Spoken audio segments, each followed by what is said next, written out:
Kamu kok kelihatan lesu banget sih? Dan nih aku ngantuk habis ngerjain tugas semalaman. Bawa tidur lah kalau ngantuk. Aku maunya sih gitu, tapi ada deadline lagi nanti sore. Oh, minum kopi robusta dulu nih. Boleh nih. Kasih ya. Habis minum kopi ini aku jadi nggak terlalu ngantuk lagi. Emang apa sih manfaat dari kopi ini? Oh, kopi robusta ini mengandung banyak senyawa kafein dan asam kloretinat, yang dimana kafein ini banyak digunakan untuk sebagai perangsang jantung dan meningkatkan stamina. Itulah kenapa kamu jadi segar lagi dan tidak ngantuk lagi. Sedangkan asam kloretinat banyak digunakan untuk antioksidan dan menurunkan kadar asam urat. Akan tetapi kopi robusta ini harus dikonsumsi dalam kondisi yang tidak berlebihan. Oh, pantas saja aku jadi nggak ngantuk lagi. Jadi itu manfaat dari kopi ini. Bukan itu saja, kopi robusta juga memiliki banyak manfaat. Bagian-bagian yang memiliki manfaat ada bagian batang, buah, dan daun. Di mana batang kopi banyak digunakan sebagai kayu bakar. Kalau daun bisa digunakan sebagai teh, dan bagian kopi yang memiliki nilai ekonomis paling tinggi yaitu adalah bagian biji, di mana biji dapat diolah menjadi berbagai macam minuman kopi yang banyak diminati oleh pemuda-pemudi yang sekarang. Selain itu juga kopi robusta memiliki manfaat di bidang pertanian, yaitu bisa digunakan untuk pengendalian hama penggerek buah.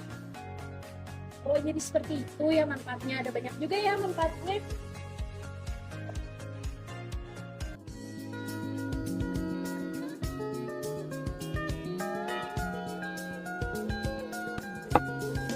Kalian tahu nggak sih, negara Indonesia ini masuk 4 besar loh produsen kopi di dunia setelah negara Brasil, Kolombia, dan Vietnam. Menurut artikel yang kubaca dari United Department of Agriculture, meningkatnya konsumsi Indonesia ini selama 4 tahun dari tahun 2015 sampai 2018. Peningkatan tersebut menjadi tinggi kedua setelah Vietnam. Nilai tinggi tersebut menjadi faktor mengapa konsumsi kopi di Indonesia ini jadi tinggi. Dan lagi jumlah penduduk di Indonesia ini sekitar 260 juta jiwa. Jadi banyaklah konsumsi kopi di Indonesia ini. Apa sih faktor pengembangan yang dihadapin petani di Indonesia untuk produksi tanaman kopi? Menurut kalian apa? Untuk tantangannya ya, kalau untuk tantangannya yang saya ketahui ada 2 sih. Yang pertama itu iklim sama keterbatasan lahan. Untuk iklim itu ada beberapa faktor yang mempengaruhi hasil produktivitas tanaman kopi tersebut. Yang pertama itu ada curah hujan, kemudian suhu, kelembapan dengan faktor cahaya sinar matahari. Nah, dari hal-hal tersebut itu sangat mempengaruhi hasil produktivitas tanaman kopi itu sendiri. Kemudian ada hal yang lain yang mempengaruhi, yaitu keterbatasan lahan. Biasanya di Indonesia itu penggunaan lahan atau lahan untuk tanaman perkebunan itu jarang, masih bukannya jarang sih, tapi sedikit. Tidak seperti tanaman perkebunan lainnya, contohnya seperti kelapa sawit. Jadi minat atau perkembangan tanaman kopi itu bisa kalah dengan tanaman perkebunan lainnya. Kalau menurut Ben, bagaimana Ben? Kalau menurutku sih ada keterbatasan tenaga kerja, karena di mana kita tahu pengembangan kopi di Indonesia ini sangat besar, dari lahannya mungkin dari berpuluh-puluh hektar atau sampai beratus-ratus hektar, dan juga pada 1 hektar itu hanya 1-2 orang saja yang menghandle seperti itulah. Ya. Jadi di ujung lahan itu sampai tidak tertangani, dan juga infrastruktur dari pemerintah kurang. Ya. Itu sih menurutku. Oh, jadi tadi tuh beberapa tantangan ya yang dihadapin petani kopi. Iya, betul. Seperti itu kurang lebih. Jadi ada juga sih tantangan yang dihadapin, mungkin kedepannya bisa lebih baik lah infrastruktur negara untuk tanaman kopi ini. Kalian tahu nggak sih kalau produksi kopi robusta itu memiliki banyak sistem agribisnis? Oh, kopi robusta ya, El? Iya. Yang aku tahu sistem agribisnis dalam kopi robusta itu memiliki sistem kompleks. Ah, maksudnya gimana itu sistem yang kompleks? Jadi gini, sistem kompleks itu terdiri dari subsistem hulu, usaha tani, dan juga subsistem hilir yang berarti pengolahan dan pemasaran hasil.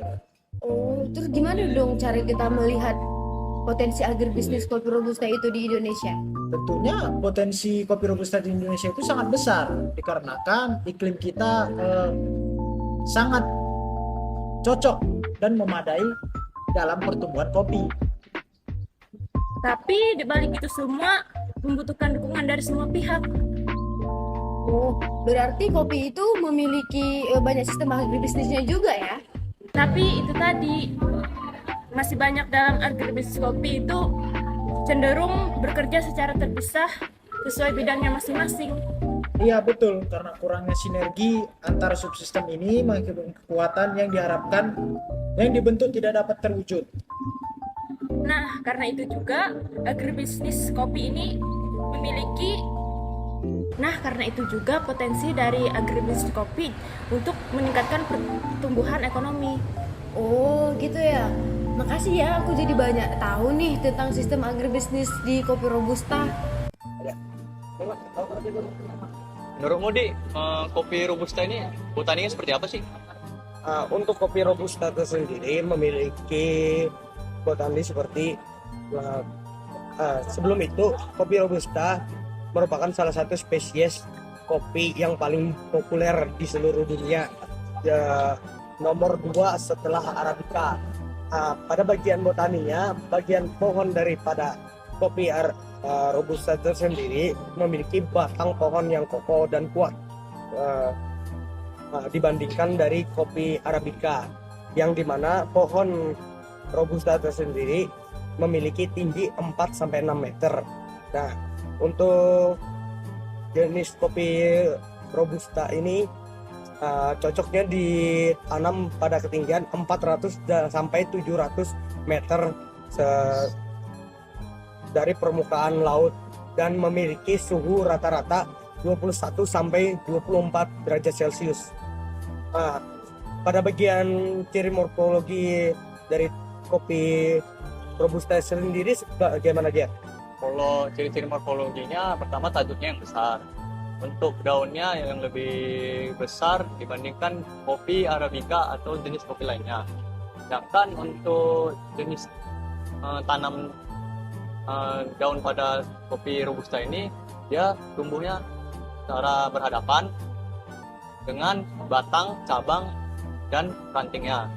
Dan untuk jenis kulitnya, kulit bijinya memiliki selaput tipis yang warna hijau yang membalut bijinya. Nah, pada bagian kopi robusta ini memiliki tingkat kafein yang lebih tinggi daripada kopi Arabica dan memiliki rasa pahit yang dibandingkan dengan kopi yang lainnya. Akan tetapi kopi robusta sendiri tetap dijadikan pilihan favorit yang digunakan sebagai campuran kopi ataupun sebagai kopi pembuatan kopi instan.